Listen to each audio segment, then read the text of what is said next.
Muy buenas noches amigos y bienvenidos una semana más a Info, que desde la semana pasada estamos adaptando los formatos de televisión aquí en Canal Diocesano a las nuevas circunstancias, por eso Enfoque de aquí hasta el final de la temporada va a tener un formato especial en el que tenemos un entrevistado y en el que contamos con diferentes testimonios que tocan el ámbito que queremos tratar. La semana pasada fue ese homenaje que hicimos a todos los profesionales sanitarios y esta semana vamos a hablar del sector productivo, empresarios, autónomos, trabajadores, que son la otra cara de esta crisis del coronavirus, la cara económica, una crisis que estamos todos ya viviendo y que también seguro que tenemos en nuestra mente, pues a personas que de alguna u otra manera les está afectando más especialmente esta crisis. Así que vamos a pasar a presentar a nuestro entrevistado, Félix Peinado, secretario general de CECAN. Félix, buenas noches. Hola, buenas noches. Bueno, muchísimas gracias por haber venido en estas circunstancias especiales. ¿Qué tal todos, tu familia, toda tu gente? Todos afortunadamente bien. Mis padres y mis suegros, que son mayores, están en su casa y están tranquilos, están bien, un poco como todo el mundo. Pero vamos, afortunadamente las niñas bien, todos bien. Muchas gracias. Bueno, pues eso es lo importante. En CECAN, teletrabajando, ¿seguís teletrabajando? Sí. Un día tendremos que hablar de si el teletrabajo, porque el teletrabajo da la sensación o da la certeza, yo creo que es una certeza de que genera más trabajo, no sé por qué. Bueno, yo creo que esto va un poco en cada uno. Yo creo que lo que está pasando ahora es la situación. O sea, el teletrabajo no es ni bueno ni malo, es trabajo, lo que pasa es que desde casa o desde cualquier otro sitio. Lo que ocurre es que es verdad que estamos todos desbordados por la situación y entonces estuviésemos en la oficina o estuviésemos teletrabajando, estaríamos desbordados de llamadas, de preocupaciones, de demandas de información, de tener que leer normativas nuevas que salen un día sí y otro también y de tenerla que analizar, interpretar, poner en común con el resto de compañeros y eso es lo que nos está un poco, aparte de la situación de estrés social que hay en este momento en toda la sociedad, por el encierro, por la tensión, digamos, económica y social que existe y que todo eso, pues lógicamente, psicológicamente a todos nos influye. O sea, que no es una culpa solo del teletrabajo, aunque ha habido gente que le ha encantado la experiencia del teletrabajo y ha habido gente, por lo menos de mi equipo, que me ha dicho que está deseando de volver. Pero yo creo que sí que se va a quedar, ¿no? En nuestro modo de vida después de este confinamiento, algo de teletrabajo sí que ha venido para quedarse, ¿no? Un porcentaje sí, no todo lo que hay ahora mismo de teletrabajo, pero un porcentaje seguramente sí, porque yo creo que también ha sido una oportunidad para las empresas para experimentar esta forma de trabajar, para aprender también a hacerla, sabiendo los pros y los contras que tiene y verlo un poquito más fácil de lo que a lo mejor en un momento determinado se veía, ¿no? Y yo creo que en ese sentido pues va a servir para que determinadas personas puedan conciliar realmente, sobre todo el cuidado de los familiares, etcétera, con el trabajo. Félix, la semana pasada comenzábamos esta nueva temporada, por así decirlo. Ha sido la primera vez en que una temporada la hemos empezado 2 veces adaptándonos a todos estos cambios. Y la primera pregunta que le hacíamos a Nati Laín, presidenta del Colegio de Médicos, es ¿en qué momento los médicos, los profesionales sanitarios atisbaron, tomaron confianza, tomaron certeza de que la situación que se nos venía encima con la crisis sanitaria del coronavirus era algo que nunca habíamos vivido? Te traslado esa pregunta, pero en el ámbito de los empresarios. ¿En qué momento vosotros, como empresarios, tomáis conciencia de que esto que se nos viene encima, que ya está, no tiene nada que ver con otras crisis que ya hemos vivido? A ver, los empresarios, como yo creo que la mayoría de la sociedad, confiamos bastante en las autoridades al principio. En cuanto a que al principio te decían que era una gripe normal, que había que hacer vida normal, en fin, yo creo que en general la sociedad hizo lo que se le dijo. Y lo único que unos pocos días antes de que se declarara el estado de alarma, sí que es verdad que a nivel empresarial ya empezó a sonar con fuerza, porque las grandes empresas, por la suspensión de las ferias, como la Feria de Mobile de Barcelona, etcétera, etcétera, estaban tomando decisiones muy drásticas, pues eso nos hizo al resto de empresarios pensar que quizá el problema era más grave de lo que se nos estaba diciendo. En cuanto al alcance, pues en el momento en que empezamos a cerrar las empresas, a pedir los ERTEs y a ver que no había previsiones de ingresos en un futuro ni corto, ni posiblemente medio, incluso en algunos sectores largo, pues lógicamente eso ya se produjo en los primeros días del encierro del estado de alarma. Has mencionado una de las palabras que se ha incorporado a nuestro vocabulario habitual, igual que el coronavirus, igual que test, igual que seroprevalencia, que es los ERTES. Ya existían antes los ERTES, pero sí que es verdad que se han generalizado. Dos preguntas tengo, Félix. ¿Es la única herramienta posible para solucionar de inmediato una situación como la que se nos viene encima? ¿Y es la mejor herramienta?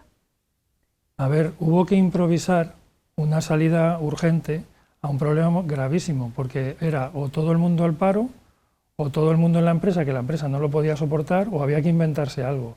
Y entonces, de la noche a la mañana, en el pacto social que se cerró con los sindicatos a nivel nacional por parte de la COE y CEPIME, pues entonces inventamos una solución que era el ERTE por fuerza mayor, que estaba pensado precisamente para situaciones muy parecidas a esta, normalmente pues incendios, inundaciones, en fin, cosas de fuerza mayor que sobrepasaban absolutamente todo lo que una empresa pudiera prever y adaptarlo a esta nueva realidad en la que nos encontrábamos. Entonces sí, ha sido una salvación. De hecho, es la medida más utilizada por las empresas y la que todos reconocen. En la encuesta que hemos hecho hace poco a empresarios de la región, todos reconocen que junto al cese de actividad de los autónomos han sido verdaderamente la tabla de salvación a la que muchas empresas se han podido acoger, porque no han tenido que soportar los costes salariales y de seguridad social de los trabajadores. Esos trabajadores han estado en casa o están en casa y en la medida en que la actividad económica se vaya recuperando, que eso es una cosa que habrá que ir viendo, pues esos trabajadores se podrán ir reincorporando, pero ha sido una reducción importante, digamos, de la factura que la empresa mes a mes tiene que pagar. Es una medida consensuada entre los empresarios y los sindicatos que tampoco ha supuesto ningún nivel de confrontamiento entre empresarios y sindicatos. Los sindicatos también se unieron a esta medida por la angustia del momento y porque realmente otra cosa es luego cómo se hayan ejecutado o cómo se hayan ido abonando las prestaciones, pero no se puede hacer otra cosa. Claro, es que había que reinventar la legislación laboral y crear una figura nueva, como ahora dicen algunos jurídicos, que dicen había que haber inventado una figura nueva. Pero es que estamos hablando pero de todo estábamos pasado, hablando sí, con 24 horas de reacción, entonces hubo que adaptar lo que a nivel sindical no ha tenido efectivamente gran respuesta. Sí que es verdad que ha habido algunos problemas en algunas empresas en cuanto a la concepción de qué tipo de ERTE se tenía que hacer. Por la parte sindical pues piensan que a lo mejor había que haber ido más al ERTE por causas económicas, técnicas organizativas y nosotros más por la causa de fuerza mayor. Pero bueno, eso son disquisiciones, digamos, de carácter jurídico. Nosotros con la Junta de Castilla-La Mancha enseguida consensuamos el dirigir todos los ERTEs que se presentaron, o prácticamente la totalidad de ERTEs, por la fuerza mayor.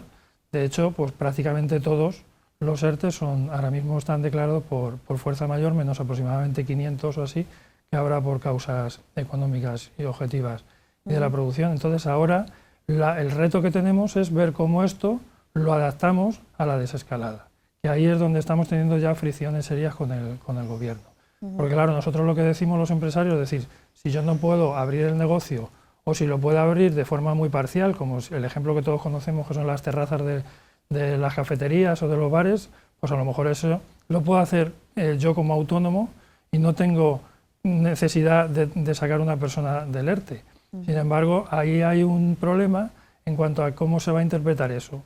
Si la Inspección de Trabajo, si la Autoridad Laboral, que todos sabemos cómo piensa la Autoridad Laboral Nacional, me estoy refiriendo en este momento a la ministra, que enseguida ve cualquier oportunidad para pensar que los empresarios están aprovechando o están utilizando de forma torcidera las herramientas que se les dan, bueno, pues todo eso nos pone a los empresarios en una incertidumbre grande, porque ahora mismo lo que nosotros queremos, como digo, es ir recuperando los trabajadores en la medida en que la economía se vaya reactivando y se vaya necesitando.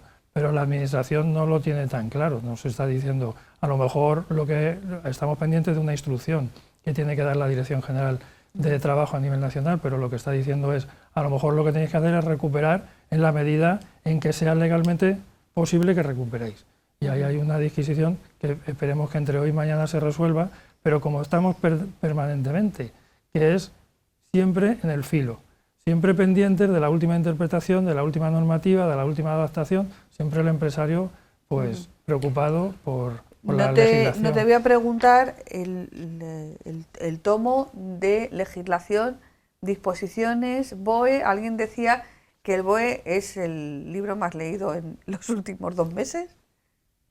Y la verdad es que hemos dedicado muchas horas a estudiar los boletines oficiales del Estado, y no solo eso, sino a las interpretaciones que eso trae, porque cada uno lo leemos de una manera y lo interpretamos de una manera, y hay muchas cosas que todos sabemos, porque lo hemos visto en la televisión, que se han dicho hoy de una manera y al día siguiente han sido de otra, como por ejemplo las rebajas, que un día estaban prohibidas y al día siguiente estaban permitidas, y era el mismo papel. Según quien lo leyera lo interpretaba de una manera. Sí, en esa parte sí que hay que reconocer que ha habido siempre disparidad de criterios, aún emanando todos de la misma fuente, que era el Gobierno de España, y que en eso pues tendrían que haber hecho un esfuerzo por trasladar un único mensaje a la población, porque ya bastantes incertidumbres tenemos.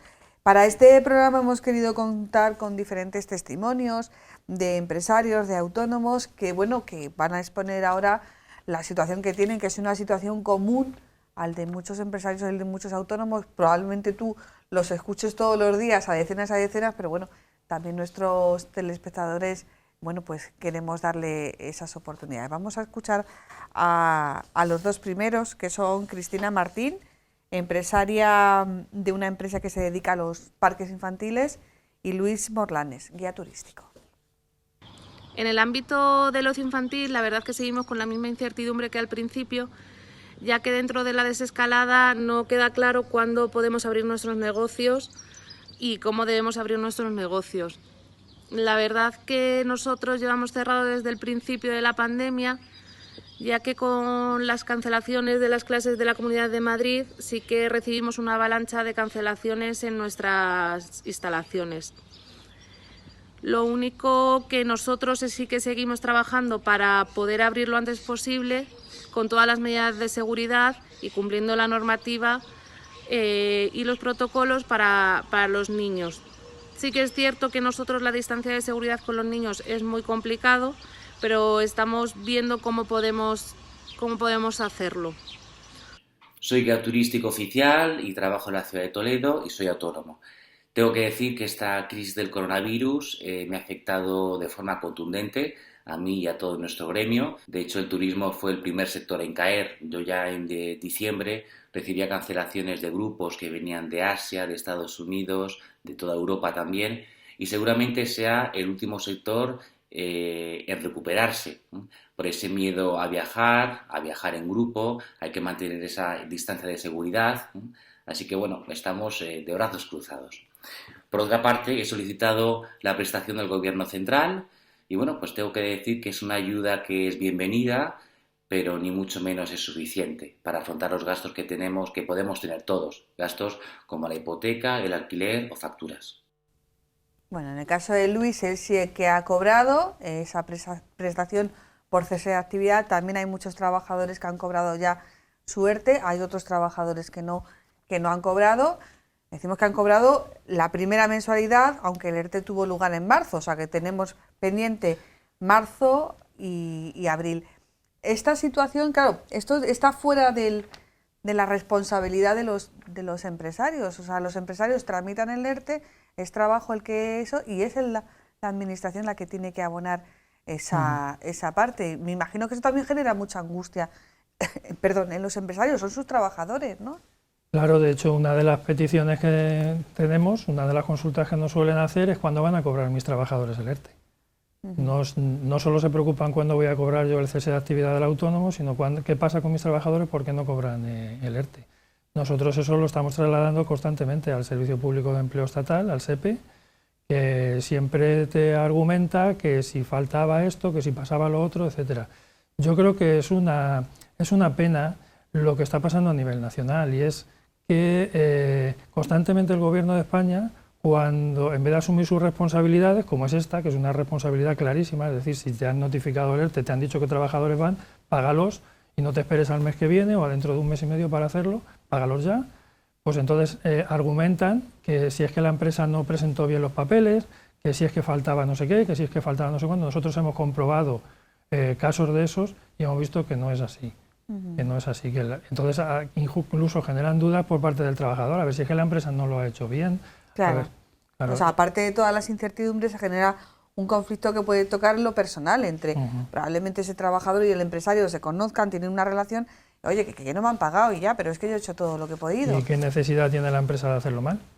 Si solamente tiene que hacer los papeles. De hecho, está haciendo la empresa una cosa que le corresponde al trabajador, porque el pago de cualquier tipo de prestación le corresponde hacerle al trabajador. Lo que pasa es que el Servicio Público de Empleo, para evitar el colapso de cientos de miles o de millones de trabajadores pidiendo a la vez la prestación, lo que hizo fue enfocar en las empresas y poner la obligación de la notificación a las empresas de la solicitud del cobro de la prestación. O sea, que fue una carga añadida para las empresas. Una carga añadida para las empresas en momentos en los que estábamos teletrabajando, no teníamos muchos equipos informáticos, los gestores estaban absolutamente desbordados por toda la cantidad de ERTEs y de demandas de cese de actividad y de demandas de información que había por todos los lados, donde nosotros estábamos absolutamente desbordados, trabajando al límite, todas las asociaciones, el mundo asociativo en general, y se nos cargó con una responsabilidad más, que además ni siquiera se aclaraba el Servicio Público de Empleo cómo había que hacerlo, porque nos mandó 3 modelos distintos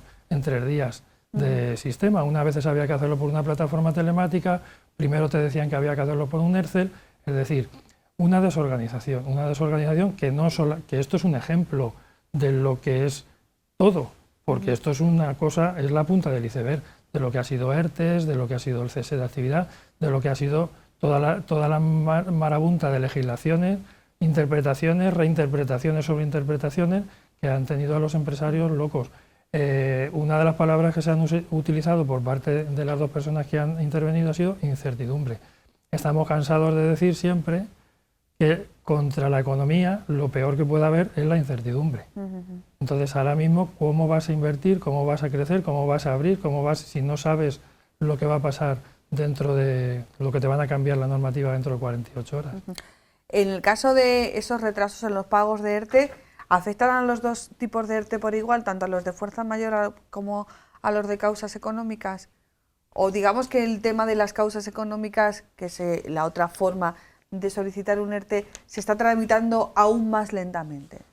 No, el ERTE de fuerza mayor se tramita más rápido, por las propias condiciones de cómo se legisló, que eso también fue un acuerdo que hicimos a nivel nacional con el gobierno y con los sindicatos de aligerar, digamos, la carga documental de los ERTE. Entonces, lo que es el proceso de tramitación del ERTE es rápido y el proceso de tramitación del ERTE por causas económicas, técnicas, organizativas de la producción es un poco más engorroso, pero también se ha abreviado. La cuestión está en el momento en que tú lo solicitas y te lo conceden y lo notificas al Servicio Público de Empleo, ahí tú ya no puedes hacer nada, como empresa ni como trabajador tampoco. Lo único que puedes es llamar y preguntar cuándo te lo van a pagar. Otro de nuestros testimonios, el caso de Luis Morlanes, él es autónomo, es guía turístico. Él nos hablaba de que, claro, no todas las ciudades y ni todos los territorios de España están en la misma posición a la hora de revertir esta situación económica. Así que es verdad que la crisis ha llegado a todos por igual, pero ni a todos nos afecta igual, ni todos partimos de la misma base.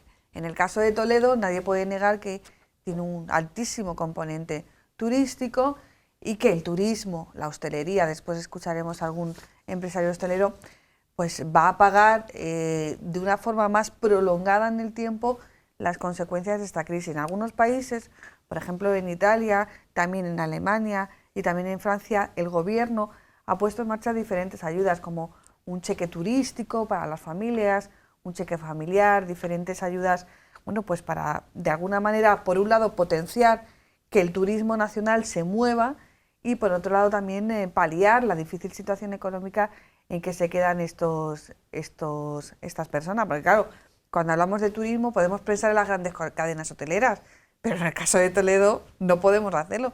Tenemos que pensar en los guías turísticos, en los pequeños museos que tenemos, en el comercio, en la hostelería. ¿Se ha hablado algo en el gobierno de imitar alguna de estas medidas que han puesto países de nuestro entorno y que, bueno, tienen unas similitudes económicas con nosotros?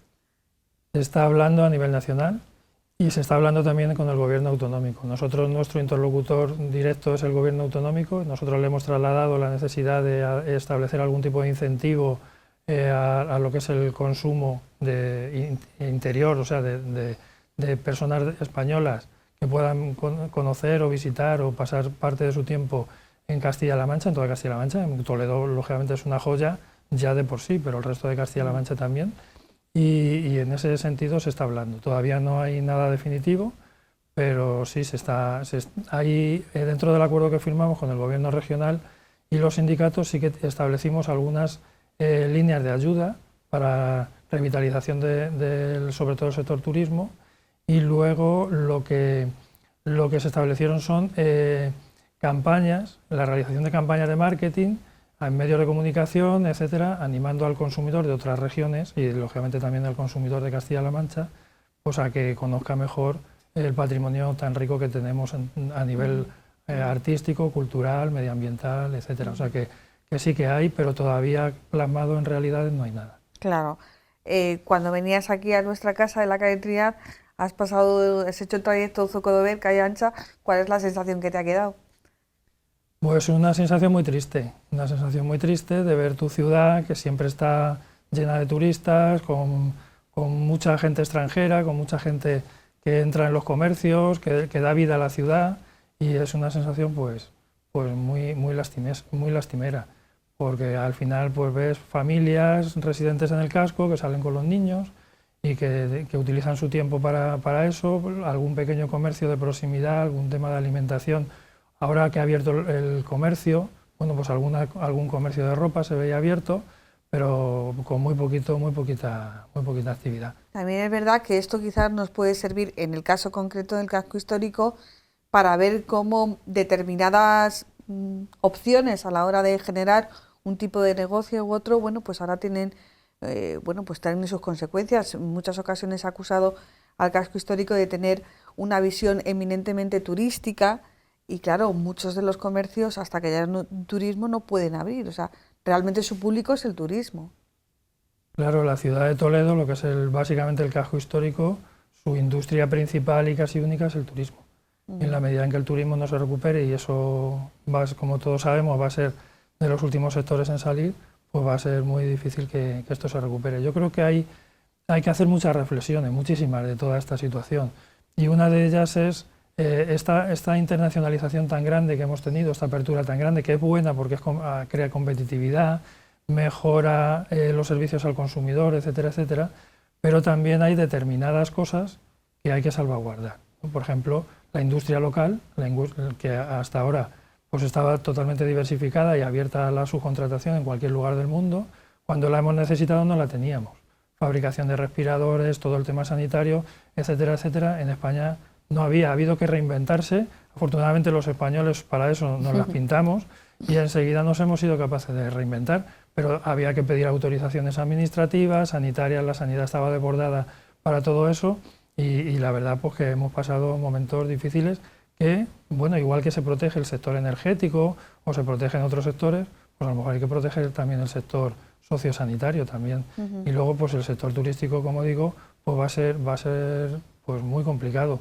Las previsiones que se manejan por parte de las grandes consultoras internacionales pues no ven una recuperación más o menos a niveles de antes de la crisis hasta posiblemente pues marzo, abril del 21. Y eso eran previsiones de hace un mes. No sé, esperemos que se adelante las vacunas y todo esto en la medida en que eso pase.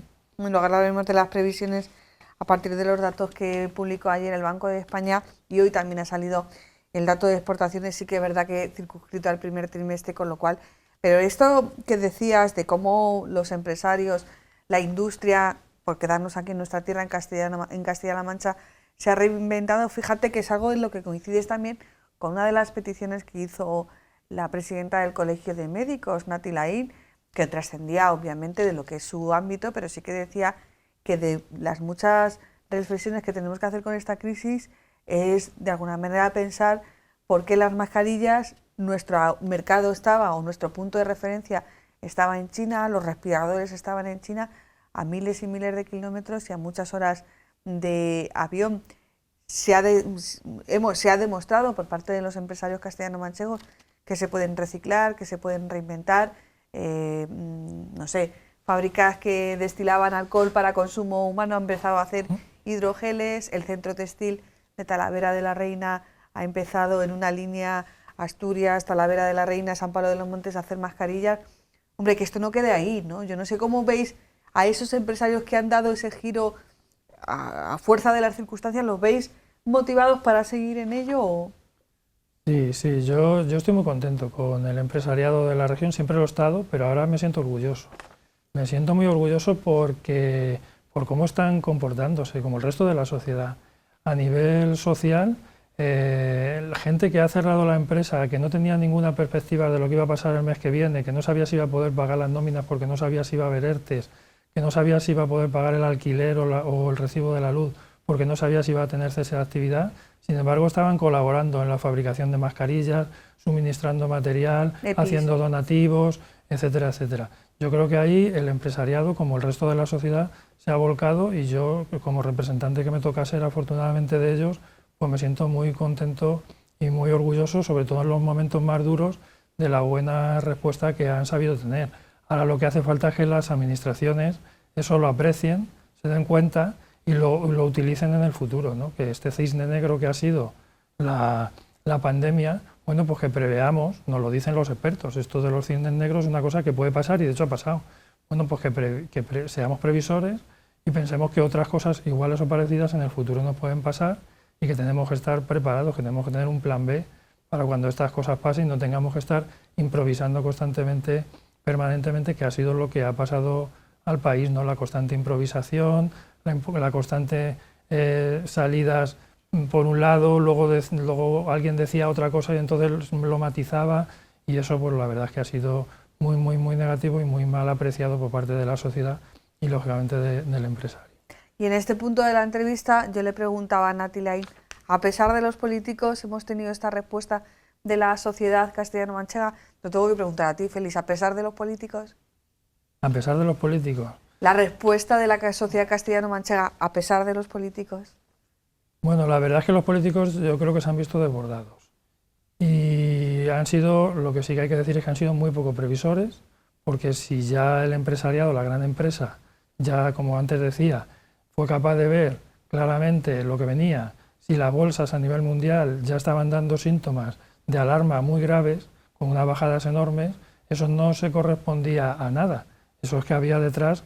No era un miedo infundado, como luego se ha demostrado. No era una burbuja. No era una burbuja, no era un miedo terrorífico a una cosa que era una gripe, sino que realmente había análisis científicos y experiencias en otros países donde se demostraba el gravísimo efecto sanitario y económico que esto iba a tener. Y yo creo que aquí en España, pues por desgracia, por mucha desgracia, pues eso nos pilló totalmente sin preparar, sin ninguna previsión y bueno, pues habrá en el futuro se analizarán las causas de por qué hemos sido uno de los países con más casos y con más mortalidad. Y probablemente entre esas causas esté la falta de previsión y la falta de haber adelantado las medidas tiempo antes. Yo hablo con compañeros que viven en otros países y en otros países las medidas se tomaron antes. Y no dio miedo, no dio ninguna vergüenza a los responsables públicos pedir a la gente que se quedaran en su casa. Claro, si tú has estado diciéndole a la gente hasta el día de antes que era una gripe, que no pasaba nada, pues es muy difícil salir al día siguiente y decir que cierras el país. Es muy poco explicable. Mientras que si has estado advirtiendo de que hay un plan y de que como se sobrepasen determinados niveles, esto es lo que va a pasar, como ha pasado en otros países, pues es más fácil que la sociedad se conciencie y lo acepte. El camino es eso. Vamos a ver otros dos testimonios. María Coco es empresaria del ámbito de la comunicación y Rafael Carmena es un empresario de Toledo. En el ámbito de la comunicación sí que es cierto que hemos tenido, pues como todos, cierta incertidumbre, algunos clientes han cerrado, ves la situación pues tan problemática que tienen otros a la hora de mantener sus empresas, pero por otro lado también son muchos los que han decidido apostar por la comunicación para seguir presentes de alguna manera y también bueno, pues para ir adecuando sus empresas a los tiempos que llegan, que no se sabe lo que es. Hemos tenido que hacer tiendas online en tiempo récord y bueno, todo ello intentando teletrabajar todo. No sé si ves ahí al fondo, pero bueno, pues eso, los que tenemos peques no siempre resulta fácil organizar el teletrabajo y compatibilizar todo. Pero bueno, se presenta un horizonte un poco complicado y tenemos que ir dando pasos para sostener todas las empresas. Pues la situación de los hosteleros se mantiene prácticamente igual dentro de la fase 0 como en esta nueva que hemos pasado a la fase 1, puesto que las medidas que nos han dicho son que sin zonas comunes y solamente la movilidad entre provincias, pues bueno, sigue siendo inviable, ¿no?, la posibilidad de abrir los hoteles. Confiamos en que ya una vez que pasemos a la fase 2, ahí ya pues sí que podremos abrir los establecimientos, ya se pueden abrir los restaurantes de manera interna, se pueden abrir las zonas comunes, aunque con una limitación de aforo, pero bueno, yo creo que el mensaje ahora mismo es ese, hasta que no pasemos a la fase 2, a partir de ahí la ilusión sigue intacta, con muchas ganas de abrir, pero bueno, esperando a que luego a partir de ahí, pues oye, nos visiten nuestros compatriotas, ¿no? Castellano-manchegos especialmente, y bueno, también es verdad que Toledo es importante que por lo menos miramos siempre a la Comunidad de Madrid, puesto que van a ser los que también nos puedan ayudar y empujar en estas posibles reservas que tengamos. Así que esperando estamos. Bueno, ya ves, Félix, que a pesar de que está la cosa complicada, no desfallecen, ¿eh? No desfallecen.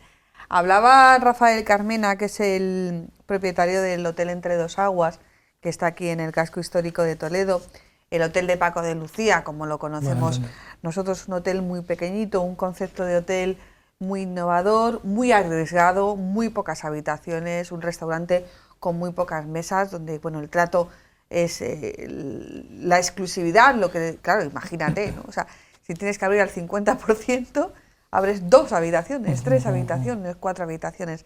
Hablaba de otro concepto que también lo tenemos inoculado como el virus, que es el de las fases. Económicamente, por ejemplo, Toledo ha estado una semana más que otras provincias de Castilla-La Mancha en fase 0. Madrid sigue en fase 0, nosotros hemos comenzado esta semana la fase 1. Económicamente, después de una empresa que ha estado 2 meses cerrada o al mínimo, ¿tanto le afecta una semana más, una semana menos? Sí, claro que afecta mucho. Es que una semana es un cuarto del mes y los recibos del mes llegan a final de mes o a principio de mes sin remisión. O sea que sí, claro, es muy importante. Lo que nosotros hemos visto, la experiencia que tenemos es lo que ha pasado en las 2 provincias de Castilla-La Mancha, donde ya llevan una semana y algo en fase 1 y nos han dicho que el comercio ha abierto más o menos un 70-80% y la hostelería más o menos un 30%. Con las limitaciones, lógicamente, que tiene la hostelería, que son enormes, que prácticamente son las terrazas al 50% y poco más.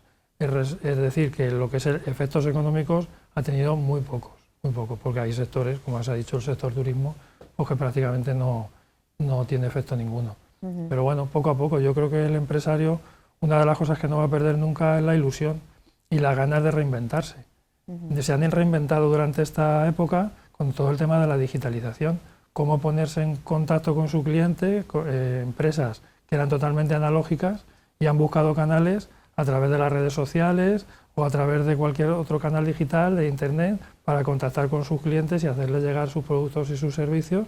Y ha sido visto y no visto, y ha sido también sorprendente la capacidad de muchas pequeñísimas empresas de adaptarse al mundo digital. Pues de la misma manera se van a adaptar ahora.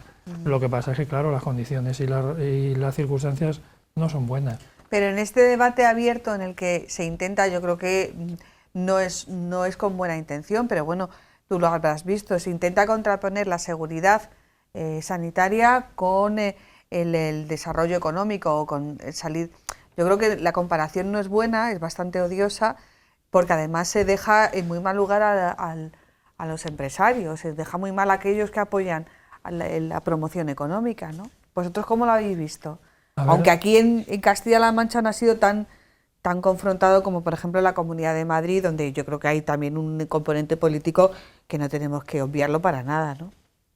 A ver, los empresarios, lo que dijimos desde el primer momento es que nosotros estábamos con las autoridades sanitarias y lo que había que hacer era proteger a la ciudadanía, empezando por nuestros trabajadores y siguiendo por el resto de los ciudadanos, y si las medidas que se adoptaron había que adoptarlas, cerrar todo el cierre que hubo del sector de la construcción, del sector industrial, que fue a cargo de las empresas, pagado por las empresas de esos sectores. Sí, porque fue un permiso retribuido recuperable, que eso sí que, si estamos hablando de que lo de los ERTE fue un engendro inventado, eso ya fue una cosa nunca vista, que la empresa tenía que pagar durante esas 2 semanas, tuvo que pagar para luego recuperarlo, ya veremos cómo, que todavía no ha habido manera ni de empezar a negociar esa recuperación. En fin, se le dio la vuelta como un calcetín a la legislación laboral en 48 horas sin preguntar, y la verdad es que ahí, en ese sentido, nos hemos llevado muchos disgustos con la Administración. La verdad es que hay que decir que lo que ha sido la Administración laboral a nivel nacional ha tenido esa visión absolutamente contra el empresario, no pro operario, que es su obligación, sino contra el empresario. El empresario aprovecha, dijo la ministra, aprovecha esta circunstancia para despedir, aprovecha para no sé qué, y yo creo que, como tú dices, al final generando un ambiente de confrontación social que no es para nada positivo. Lo que hay que pensar en el empresario es como una herramienta más para la recuperación del empleo y de la economía, y lo que hay que hacer es apoyarle, darle los instrumentos para que cuanto antes pueda recuperar la actividad, y mientras que no la puede tener, ya que ha sido cerrado por las autoridades, no es una empresa que ha cerrado porque ha querido, es que alguien ha venido y por un Real Decreto le ha cerrado a la empresa obligatoriamente. Bueno, pues eso tiene que tener una compensación, de manera que cuando esa empresa pase ese periodo, pues pueda reabrir. Pero aquí parece como que todo te lo van regalando y como que todo lo tienes que ir terqueando y todo lo tienes que ir luchando. La verdad es que las asociaciones empresariales estamos luchando mucho con nuestros empresarios, ayudándoles, asesorándoles, informándoles, pero mucho con las administraciones, porque la verdad es que la sensibilidad, sobre todo el Gobierno de España, pues es bastante poca con las empresas. El hueso duro de roer es el Gobierno de España, más que la Junta de Comunidades, más que los ayuntamientos. A ver, los ayuntamientos hemos tenido en general muchísima receptividad a los planteamientos en cuanto a temas fiscales, etcétera, etcétera. Otra cosa es la capacidad económica legislativa que tienen. Hasta dónde pueden llegar. Limitados por sus competencias. En el ámbito de la Comunidad de Castilla-La Mancha, es verdad que al principio pues la receptividad no era mucha. Todo era, bueno, pues ya iremos hablando, ya iremos viendo, etcétera, etcétera, pero en un momento determinado, afortunadamente, yo creo que fuimos entre todos capaces de cambiar el chip y de ver que realmente o tomábamos medidas claras y contundentes o esto iba a ser una situación. Yo creo que estaban esperando a medidas nacionales y que, como no se tomaban, pues no les quedó más remedio que entrar. Y eso fue el motivo por el cual firmamos el pacto de medidas extraordinarias, una de las cuales ya están en vigor, las ayudas para pequeñas microempresas y autónomos, los 25 millones de euros, estos que empezaron el viernes a funcionar, están en vigor y además están teniendo muchísima demanda, por encima incluso de lo que ellos esperaban. Y luego, a nivel nacional, pues nos hemos encontrado que, quitando el primer golpe, que fue ese pacto que se hizo con sindicatos para cómo enfocar el tema de los ERTE, quitando eso, todo lo demás que nos hemos encontrado han sido cortapisas y dificultades. Y en ese sentido, pues como no cambiemos el chip claramente a nivel nacional y no le demos una visión totalmente a la legislación laboral nuevamente, como se empezó, pensando en proteger las empresas para proteger el empleo, como eso no pase, pues por desgracia la desescalada va a venir acompañada de una escalada de paro. No una desescalada del paro, sino al revés, un incremento grande del paro. Sí, en esa línea iban las previsiones que ayer se hacían públicas del gobernador del Banco de España, Pablo Hernández, que hablaba de la previsión de la caída del PIB, y cuando el PIB cae, el paro sube, o sea, es matemático. Bueno, la situaba en torno al 9,5% como mínimo, la subida del 9,5%, una horquilla entre el 9,5 y el 12%, que son 3 puntos más que las estimaciones de abril, o sea, que no son estimaciones comparadas con 6 meses antes o antes de la pandemia, sino durante la pandemia. ¿Puede hacer algo más el gobierno de España o realmente esto es así y no podemos hacer nada más? O, por ejemplo, porque vuelvo a citar los ejemplos de países europeos, ayer se conoció ese anuncio realizado por Merkel y Macron, donde van a poner, bueno, pues esa cantidad inmensa de dinero. Yo creo que yo no lo he visto nunca junta. 500.000 millones. 500.000 millones, yo creo que tú tampoco, ¿no? No, normalmente no lo gano. ¿Realmente puede hacer algo más el gobierno de España o tiene que seguir yendo a rebufo de lo que haga Europa? A ver, puede hacer muchas cosas. Ya sabes que en estos casos siempre el argumento es decir, no, es que estamos supeditados a lo que diga Europa, es que Europa marca las líneas económicas. A ver, España quiere de Europa que le pague los gastos que quiere tener. Eso es para lo que quiere España, Europa, el gobierno que tenemos ahora mismo. El gobierno que tenemos ahora mismo lo que hace es avisar de que va a incrementar el gasto público de una manera desorbitante. Bueno, pues es una opción política, que ellos han dicho no se va a quedar nadie atrás, vamos a poner una renta básica, vamos a pagar 500 euros a la gente que tal, vamos a poner una renta de aquí, otra renta de allí y tal. ¿Quién lo va a pagar?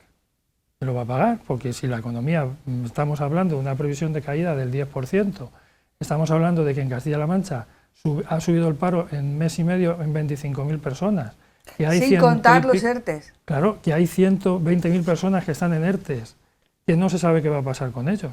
Que el 60% de las empresas en la encuesta que hemos hecho nos han dicho, el 60% nos han dicho que su empleo, sus previsiones es que va a bajar por debajo del 40%, o sea que no van a poder renovar contratos a un 40% de la plantilla. Es decir, que estamos hablando de que las previsiones, si no se hace nada, son catastróficas en términos económicos, en términos de empleo y en términos económicos quiere decir recaudación, y en términos de recaudación quiere decir de déficit público. Entonces, ¿para qué quiero Europa? Para que me cubra el déficit público que me falta. Pero señores, tendremos que dedicar ese dinero a potenciar la economía productiva, a esto que antes hablábamos, a potenciar el turismo, a dar ayudas para que la gente se desplace y viaje, en fin, ayudar a las empresas que no tienen dinero para todo el tema de medidas de protección sanitaria, etcétera, etcétera, pero no para nuevas prestaciones que están muy bien cuando el país se las puede permitir. Pero es que en este momento no somos un país, por mucho que nos empeñen en decirnos, no somos un país que es tercermundista, somos un país muy protegido, tenemos muy buenas pensiones, un sistema de pensiones muy potente, tenemos un sistema sanitario muy potente, tenemos un sector, una protección de los servicios sociales muy grande, somos un país muy avanzado a nivel mundial en todos esos conceptos. Entonces, venir aquí en el último momento a inventarse nuevas prestaciones, pues realmente lo que los empresarios y cualquier ciudadano nos tenemos que preguntar es ¿quién lo va a pagar?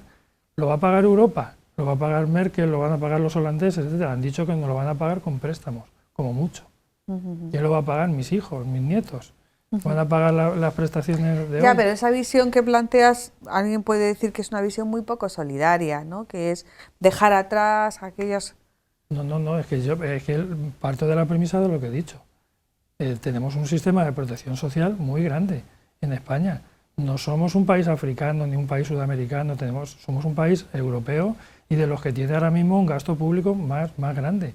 A lo mejor lo que hay que hacer es reorientar el gasto en cosas que son totalmente improductivas, como tener 4 o 5 niveles de administración, como tiene España, que se ha dicho muchas veces. Sí, de aquí en este plató muchas veces. Y en este plató lo hemos hablado muchas veces, y a lo mejor hay que reorientar los gastos a donde realmente se necesita. Si en este momento la prioridad es el gasto social y la potenciación del gasto económico, pues habrá que ser capaces de enfocar los dineros para ahí.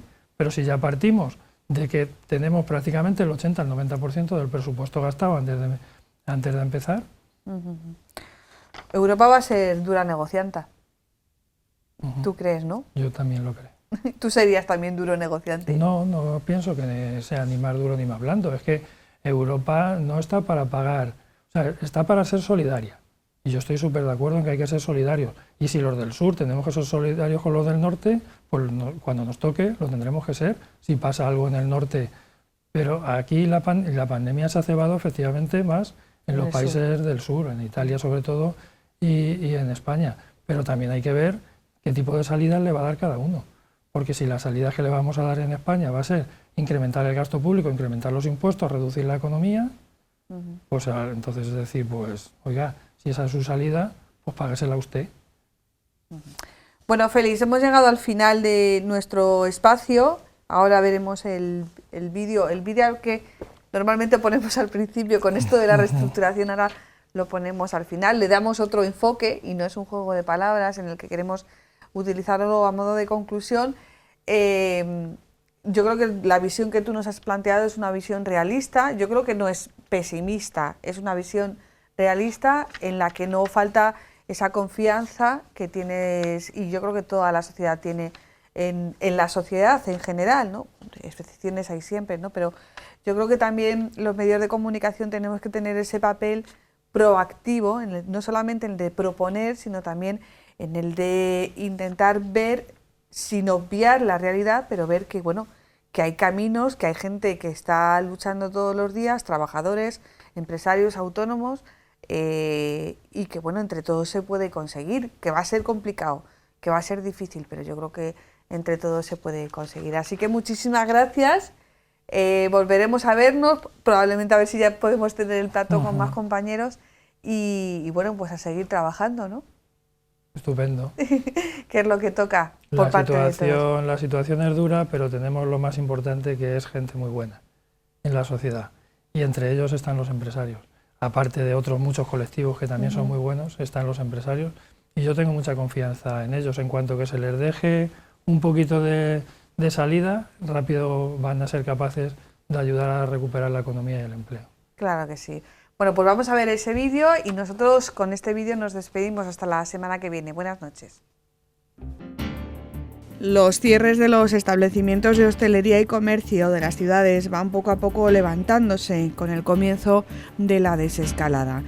En 2 meses de parón económico, la producción industrial en mínimos a pesar de haberse mantenido la actividad esencial, el panorama que asoma a la vuelta del cartel abierto es muy diferente al de 2 meses atrás. Pues aunque es cierto que las previsiones económicas nos hablaban entonces del comienzo de una ralentización de la economía, la llegada de la crisis del coronavirus ha supuesto una aceleración súbita de ese anunciado parón, al que se han unido otras circunstancias únicas emanadas de esta crisis. Una pandemia global que ha provocado miles de muertos, una situación a la que nunca el mundo se había enfrentado. A comienzos de esta semana, el gobernador del Banco de España, Pablo Hernández de Cos, revisaba las previsiones de caída del PIB de hace un mes y avanzaba que en el mejor de los escenarios la economía caería este año el 9,5%, 3 puntos más de las estimaciones de abril. Trasladando estos datos a nuestra economía regional, ya se conocen algunas cifras constatadas. Un total de 99.342 trabajadores castellano-manchegos se han visto afectados por un expediente de regulación temporal de empleo en abril. Todos estos trabajadores han podido constatar la tardanza de la Administración a la hora de abonar la correspondiente prestación, un cobro que se ha generalizado a partir de la segunda semana de este mes de mayo. Incertidumbre y desazón son sentimientos comunes en el ánimo de empresarios, autónomos y trabajadores ante la situación con la que nos encontramos en estos días.